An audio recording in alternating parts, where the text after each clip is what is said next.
Bonjour à tous et bienvenue dans La Lettre Pro, le podcast IA, votre rendez-vous quotidien pour l'actualité du monde de la radio et du podcast. Je suis Frédéric Brulatour, le rédacteur en chef de La Lettre Pro. Aujourd'hui, nous allons explorer plusieurs sujets captivants qui façonnent l'industrie de l'audio.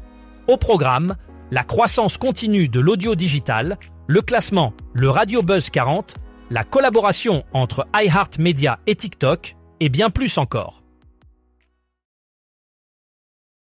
Le premier sujet du jour concerne la forte progression de l'audio digital qui continue de s'imposer dans le paysage médiatique. Tandis que l'audio digital ne cesse de croître, la radio traditionnelle adopte une approche différente en réduisant sa pression publicitaire. Cette stratégie vise à offrir une expérience d'écoute plus agréable pour les auditeurs, en diminuant le nombre de publicités diffusées.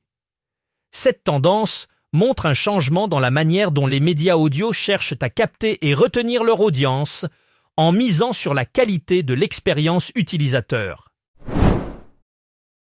Le classement, le Radio Buzz 40 de la lettre pro de la radio, se distingue par son approche originale. Contrairement à d'autres classements, celui-ci ne prend pas en compte l'audience des radios. Chaque programmateur a une voix, ce qui met en avant l'humain plutôt que les algorithmes. Cela offre une perspective unique sur la musique diffusée sur plus de 200 radios. Les programmateurs sont ainsi les véritables juges de ce classement, attribuant une valeur humaine à la musique plutôt que de s'appuyer sur des données d'audience. Ce classement est réalisé en partenariat avec la lettre pro de la radio et met en lumière la meilleure entrée, la meilleure progression et la plus grosse gamelle de la semaine. Cette initiative valorise le rôle crucial des programmateurs dans l'industrie musicale et leur capacité à influencer les tendances musicales. iHeartMedia et TikTok unissent leurs forces pour créer une synergie entre la radio, le podcast et la création digitale. Cette collaboration marque une étape importante dans la fusion des contenus audio traditionnels et des plateformes numériques. L'objectif est de tirer parti du vaste public de TikTok pour accroître l'engagement et l'audience des contenus d'iHeartMedia. Avec cette alliance, iHeartMedia espère attirer de nouveaux auditeurs vers ses émissions de radio et ses podcasts en intégrant des éléments interactifs et visuels propres à TikTok.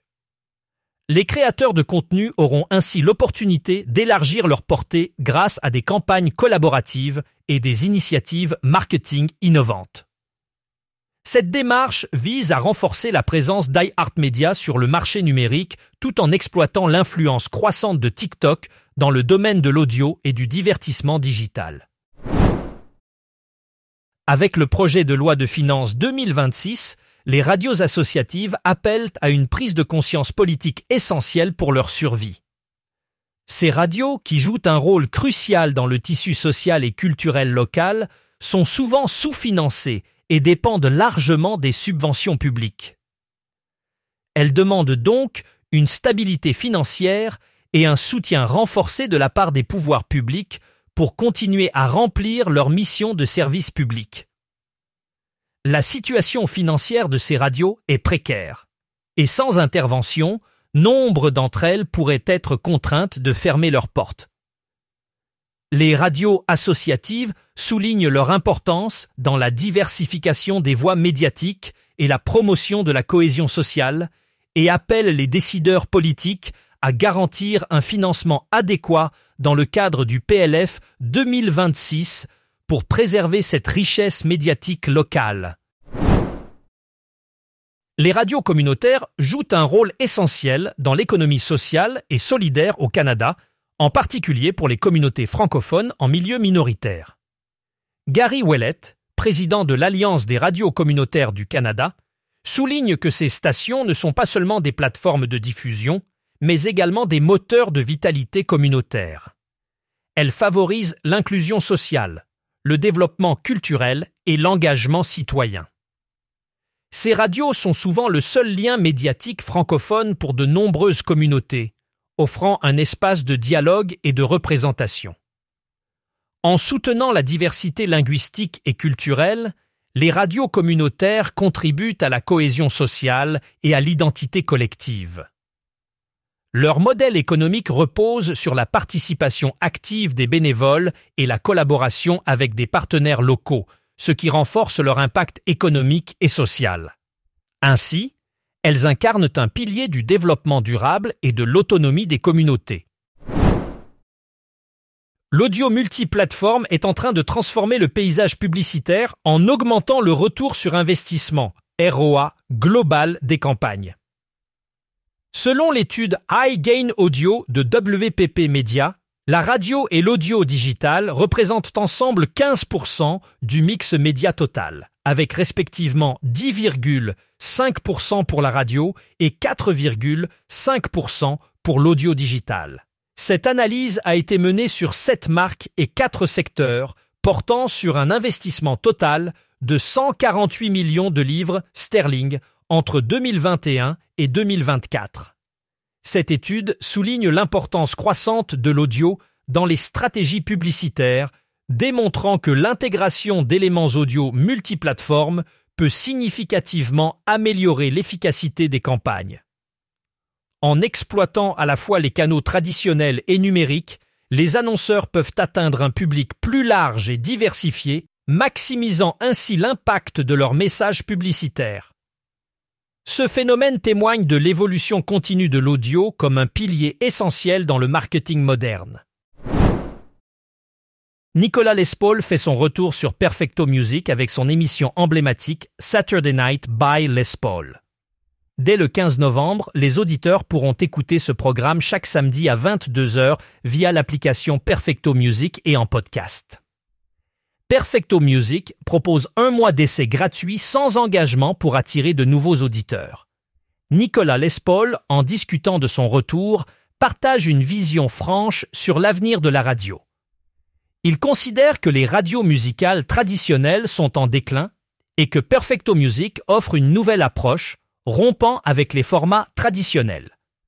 Saturday Night by Les Paul symbolise la fusion entre radio et podcast sur des plateformes hybrides, où l'animateur et les formats exclusifs sont au cœur de l'expérience. Les Paul défend une radio centrée sur l'humain, où l'animateur a la liberté d'être programmateur, présentateur et mixeur, illustrant ainsi un modèle de radio fait avec le cœur. Stingray, un acteur majeur dans le domaine de la musique et du divertissement, a récemment acquis TuneIn, une plateforme renommée pour la diffusion de radio en ligne et de contenu audio. Cette acquisition stratégique positionne Stingray comme un géant mondial de l'audio digital, élargissant ainsi son influence et sa portée dans l'industrie. TuneIn, qui offre un accès à des milliers de stations de radio, podcasts et événements en direct, représente un atout considérable pour Stingray, lui permettant de diversifier son offre et d'attirer une audience encore plus large. Par cette manœuvre, Stingray renforce sa présence sur le marché international et s'engage à offrir des expériences audio enrichissantes et variées à ses utilisateurs. Cette intégration souligne également la tendance croissante vers la consolidation dans l'industrie de l'audio digital, où les entreprises cherchent à unir leurs forces pour rester compétitives dans un marché en constante évolution. Le Radio Tour, un événement incontournable du monde de la radio, a récemment fait escale à Bordeaux sous le thème de la proximité augmentée. Cette édition a mis en avant l'importance de renforcer les liens entre les radios locales et leurs auditeurs tout en intégrant les nouvelles technologies. Ce concept de proximité augmentée vise à offrir une expérience enrichie aux auditeurs grâce à l'utilisation de données et de technologies numériques pour personnaliser les contenus. Les participants ont pu assister à des conférences et ateliers sur des sujets variés, allant de l'innovation technologique à la stratégie de contenu. L'événement a également été l'occasion de célébrer le travail de François Defossé, récompensé par Podcast Magazine pour sa contribution au secteur avec Mediarama. Pour plus de détails sur cet événement et d'autres actualités du monde de la radio, rendez-vous sur notre site lalettre.pro et abonnez-vous à notre newsletter quotidienne pour ne rien manquer.